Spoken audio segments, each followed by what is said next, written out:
The Pentagon is expected to send thousands of soldiers to the Middle East from the U.S. Army's elite 82nd Airborne Division stationed at Fort Bragg, North Carolina.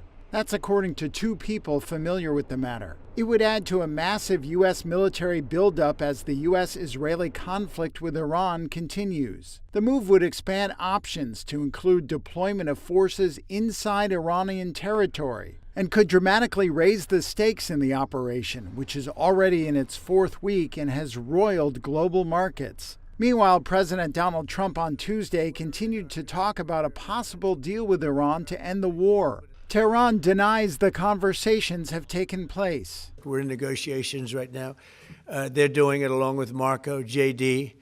We have a number of people doing it. And the other side, I can tell you, they'd like to make a deal. He also said that Iran has made a major energy-related concession to the United States, describing it as a positive development, although he did not give details. Trump suggested the gift was related to the Strait of Hormuz, the oil transit waterway that the United States has struggled to keep open. They did something yesterday that was amazing, actually. They gave us a present, and the present arrived today. It was a very big present worth a tremendous amount of money. The war with Iran has taken a toll on Trump's popularity. The latest Reuters Ipsos poll shows Trump's approval rating has fallen to 36%. The lowest since he returned to the White House. Americans expressed widespread disapproval of the war as they deal with a surge in fuel prices. Only 29% of the country approves of Trump's economic stewardship, the lowest rating in either of Trump's presidential administrations, and lower than any economic approval rating of his predecessor, Democrat Joe Biden.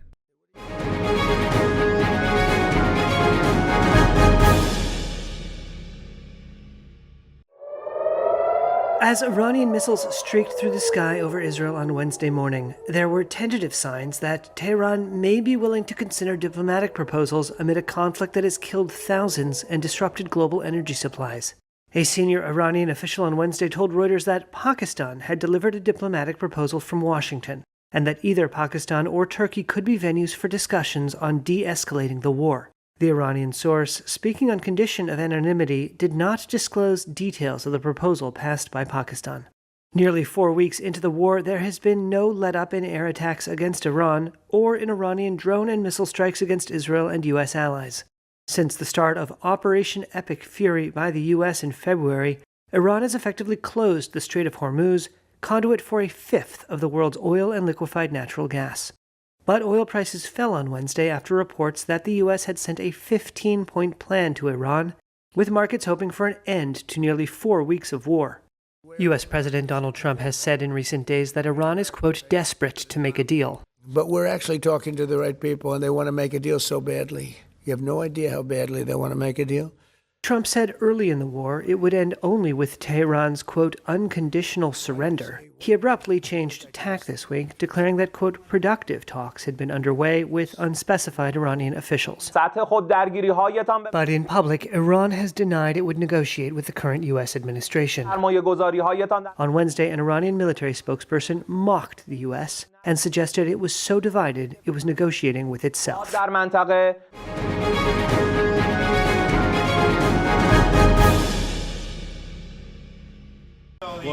Good evening, everyone, and thank you. I just want to say a few words. Good evening, everyone, and thank you for your work. I want to renew the appeal for a ceasefire, to work for peace but not with weapons, rather through dialogue, truly seeking a solution for everyone. Now hatred and violence are increasing, getting worse and worse. There are more than 1 million people displaced, and many have died. We want to pray for peace, but I also invite all authorities to truly work through dialogue to resolve the problems. Thank you and good evening.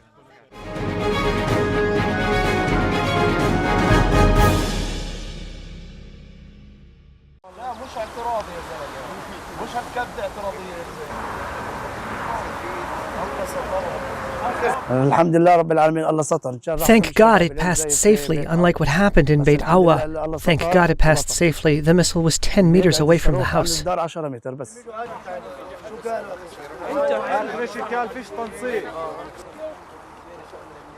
جهنم.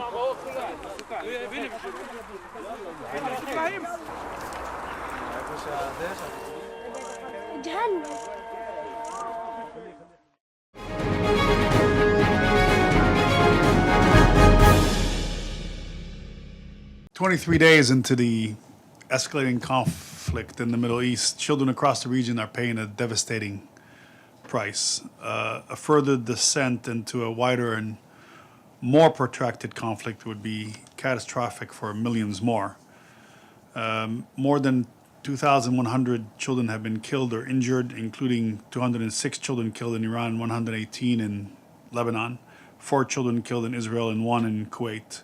These are the reported figures, and they are expected to rise as the violence continues. That's an average of approximately 87 children either killed or injured every day since the beginning of the war.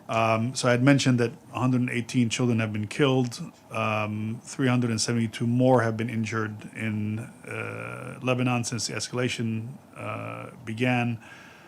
If you add those two numbers up, that's the equivalent of a classroom of children every day that's either killed or injured.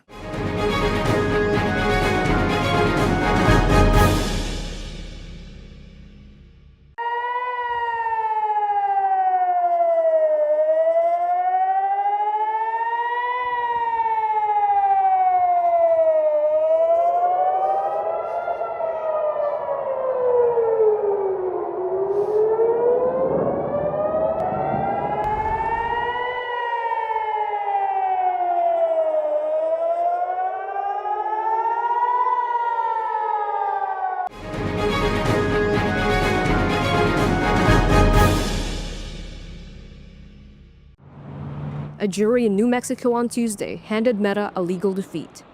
Jurors found the company broke state law by misleading users about how safe Facebook, Instagram, and WhatsApp are for kids, and by enabling child sexual exploitation on its platforms. The panel ordered Meta to pay $375 million in civil penalties after deliberating for less than a day.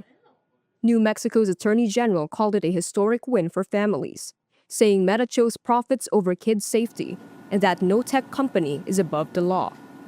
Meta says it strongly disagrees with the verdict and plans to appeal, pointing to what it calls extensive safety efforts across its platforms. The ruling comes as Meta faces thousands of other lawsuits, accusing the company and other social media platforms of designing addictive products that harm young people's mental health. A jury in Los Angeles is now deliberating in the first trial over those addiction claims. A second phase of the New Mexico case is set for May, when a judge could order Meta to make changes to better protect children online.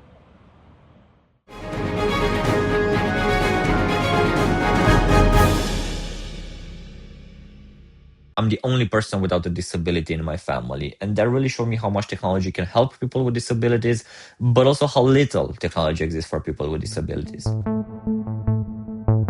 In the end, this is a self-driving car, so we also call it Tesla for your head. It does everything that a self-driving car does, but on the pedestrian side. We call them the glasses for the blind. It's a headset which replicates what the guiding dog would do, but if the dog works by pulling your hand and avoiding you from obstacles and keeping you safe, the Lumen glasses, they do the same, but they don't pull your hand.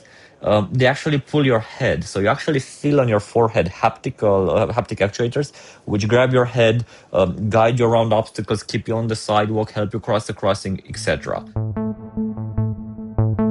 After I had a career in the automotive world where I was head of innovation of one of the largest automotive companies in the world, and I also worked on self-driving and things like that, I said, hey, I think we can use this technology for something else. And, those two worlds combined, and we started this company 5 years ago with the purpose of building technology which help people. I'm the CEO of the company. 99% of my time is about bad news and challenges. It's the size of a VR headset. It looks like a VR headset, but it's a self-driving car. And that's about where everything goes in different directions. So that was a harder challenge, making it very comfortable, an ergonomics challenge. We spent 900 hours of testing, like how do we distribute the weight, what surfaces we put on the head in order to be much more comfortable. Oh my God, there was absolutely nothing like this when we started, nothing. In this country, Romania didn't have any deep tech startup until we were created. We took parts of AI with parts of computer vision and classical computer science, and we combine them together into something which is immensely powerful and useful for the end user. One of the main use cases is to determine what kind of surfaces are safe and not. Just because it's flat, it doesn't mean safe. So water, ice, puddles, mud, snow, all of those things, we take AI in order to understand each surface, and we actually have the best model in the world for that. 3, 4, 5 years from now, you will order some food, and 20 minutes later, a humanoid robot will be knocking on your door. Now, that humanoid robot got to your door because of our code, because the same thing which is guiding now blind people, we are now applying it to humanoid robots and robot dogs. And it's not only food, it's, support for the elderly and stuff like this. I saw so many people even crying when they're testing our product because of the freedom that they give them. And it's, it's very humbling, and it's, it's very surreal and everything. My job is 99% bad news, but I work for that 1%, and that's in that 1%.